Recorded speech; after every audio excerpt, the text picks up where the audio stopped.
Abby Wambach knows this topic very well through her 15 years as a national team player. She retired last year as the all-time goal scorer in men's or women's international soccer. Abby, when you heard about this filing today, what was your reaction?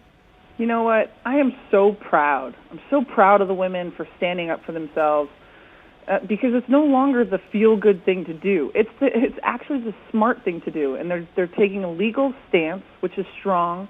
They've hired a great attorney, and I just am so proud because enough is enough. And the statistics show that the women's team made more money than the men's team last year. I'm really excited that this conversation is even starting. Now you say enough is enough. In your time, you were the signature athlete and personality of this team for so many years. What experiences have you had personally in what you would consider to be gender inequity?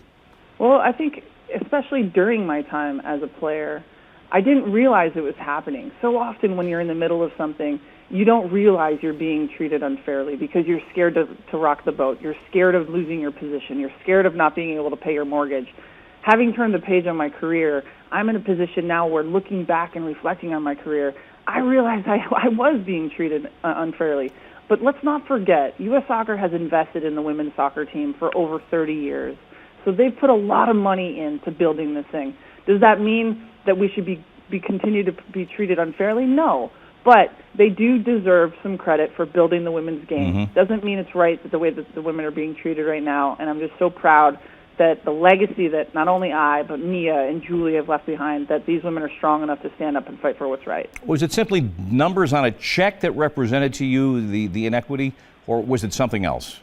It's respect, because at the end of the day, whether you're talking about how much money you're getting on a check, or what kind of hotel you're staying in, or how you're traveling to and from games, or simple things as just the common courtesy of making sure that the fields that we play on are good enough, are quality fields.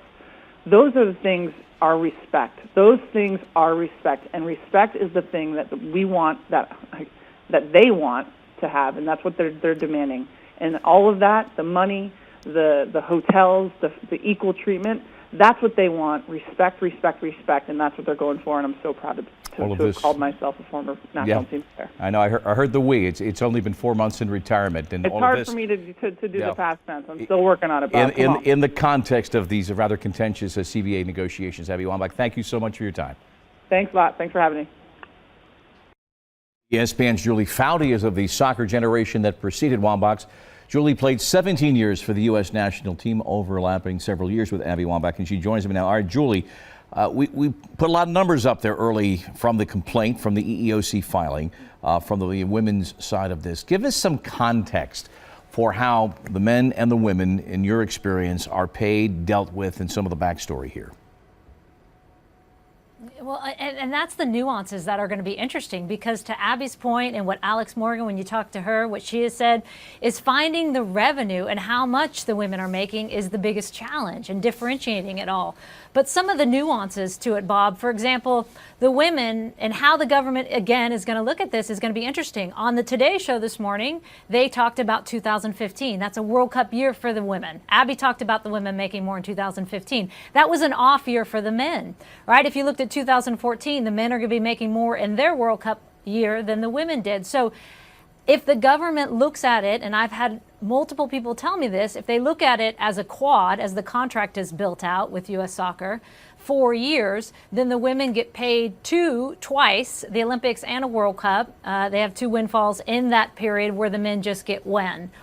So, and the men are paid very differently. They're paid per game, where the women get a salary plus benefits. How do you quantify benefits? How do you quantify injury protection, pregnancy leave? I mean, there's a lot of things that go into this equation. And I have been told that if you look at 4 years, the men, I'm waiting on the numbers to come from U.S. Soccer. I just looked at my email. They haven't come.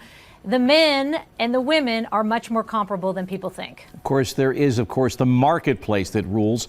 $4.8 billion in revenue realized by FIFA from the Brazil World Cup. I've not seen a 2015 final from Canada from the Women's World Cup, but I don't think anyone's pretending it's anywhere close. So to those that would say, well, the marketplace has established men's soccer as a much more saleable commodity, and we can argue why that's the case, but that is the reality. Shouldn't that then rule how revenues are paid out?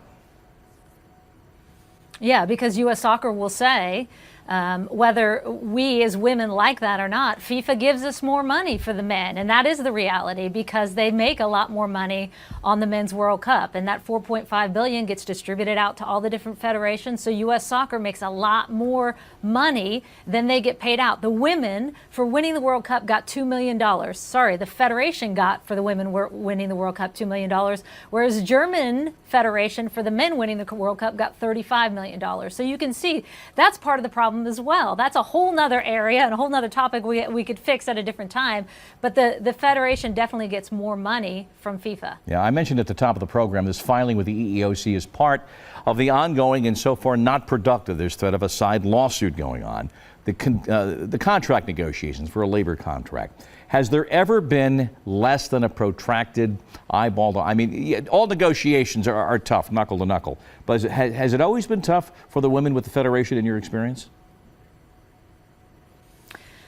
You know, 20 years ago, absolutely. 15 years ago, yes. I mean, this is the argument. We had to convince them, similar to where we are with FIFA right now, that there's value in the women's game.